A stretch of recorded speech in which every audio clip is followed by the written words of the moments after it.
All right, so I'm about to show you how to integrate. Uh, Basically, like it's going to be the same process when it comes to everything, and it's going to be a little different for every single site. So I was looking at my phone recording instead of the screen recording. So it's going to be a little different for every single site because every single site has different like the stuff is located differently, but I'll show you for Mailchimp, and then it's up to you to figure it out for everything else.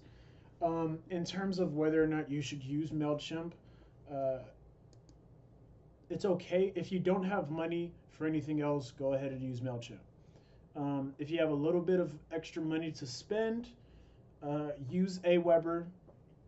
If you can figure out how to use it, use Infusionsoft. Those would be my recommendations in that order.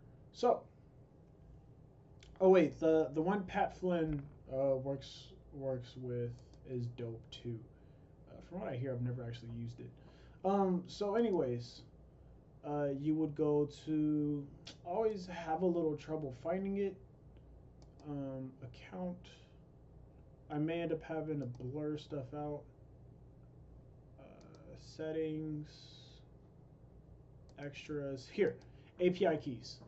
Uh, if it'll let me click it. Dope.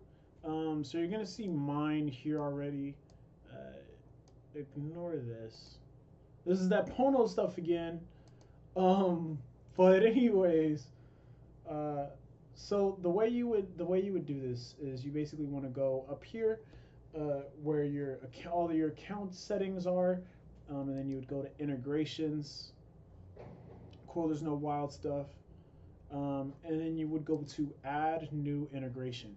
You're gonna get a list of all of the different stuff you can integrate inside of ClickFunnels. As you can see, Shopify is on there, Webinar Gem, webhooks, all different sorts of email marketing things. It's interesting that you can connect Kajabi to here. Salesforce, Market Hero, that's Alex Becker stuff, and oh my God, Mailchimp. So the reason why I was saying that's new. See, they add the thing about ClickFunnels is they add stuff and don't tell you.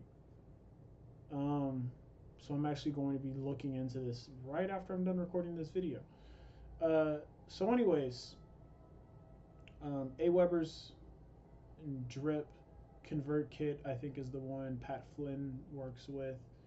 Uh, but yeah, so the reason why I was saying you're gonna like have to just figure it out for all of these on your own is because like a lot of the stuff, like as you could see when I was looking for this, it's always located in something different, or you may just need to sign in to the site. Like it may prompt you to do a bunch of different stuff. When you go to Mailchimp, it just asks you to name it and it asks for an API key. And the cool thing is, they'll always give you some sort of documentation that you can use, uh, so that they'll show you. So let's say Mailchimp, integrating with Mailchimp. So they'll literally walk you step by step for how to integrate anything, and then you'll be able to do that for every single one of them. So let's say Aweber, a Aweber. Okay, I'm trying to. Give me a second, guys. Aweber. Boom. Connect Aweber with your page. So that's dope. Uh, Shopify. Integrate ClickFunnels with Shopify. So their ClickFunnels documentation is very dope. It's very useful, and it's very straightforward. It's not confusing whatsoever. So especially with stuff like this is definitely going to be the most useful thing. What I will also say is, just in case this isn't straightforward or it seems to not be working, you are also able to type your question in here. What I usually do is this. Continue, and then I just say, oh, it's interesting that they put that there. I was actually going to make that point as well. Maybe it's because it's like past business hours or something, or it doesn't know that I'm connected with my account right now. Yeah, see, I'm not signed in. So as long as you're signed in, you'll be able to actually ask a question and talk with people real time, and they'll be able to walk you through a lot of stuff as well, which can be very useful. A lot of people say that they have problems with the customer service. I've yet to have any problems, but I think it's because I've worked in customer service, so I know how to talk to the average person that's working customer service. So that may be a thing. I don't know. But so far, I've had pleasant experiences with customer service. But every now and then they do mess some stuff up, but it's expected. Keep in mind you're talking to people from all over the country, who have just been trained to help you out with, like, it's outsourced. So keep that in mind. So, anyways, you would just name it. You would go to API keys, create a key, and then it would give you this. You would copy and paste that into here, add integration, and that would literally be it. Right after you do that, it will say success, and then you would get this right here. As you can see, Splashman is on here as well, which is dope. So yeah, so you would get, so that would pop up there, and then what you'll do is, so cool, like you have that connected there. Okay, but what about the actual funnel? How do we make sure that it's actually there? So let's assume that you got your stuff integrated properly. I thought we made an opt-in page. Guess not. I guess not. This one looks dope. Maybe we're in a different funnel or something. I don't know. So, okay, cool. Like, you have your stuff integrated properly. You know for a fact it's integrated. You got the green check mark. This is a dope looking book. It's just faced the wrong way. So cool. Like, you have all this stuff set up. You have the name, the email, and the button that's going to submit the page.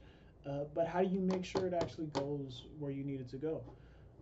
So what you'll do is, and this is going to be different. This is going to be different for every single platform.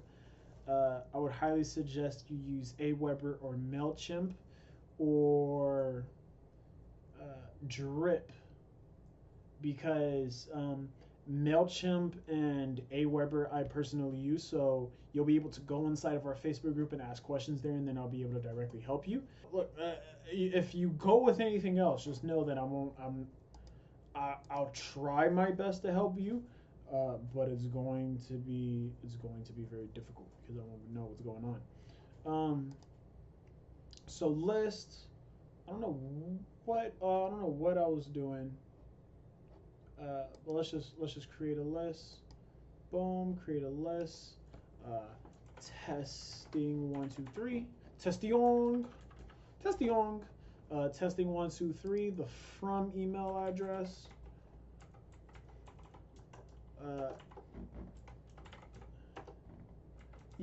Ideally you want this to be a domain address, so like Miguel@salesfunnelgod.com, because it helps with deliverability. Miguel, remind people how they signed up. So you would just be like, I always write something very, very, very short, something that it doesn't take them that long to read, and it reminds them what it is that they got. So you got the course,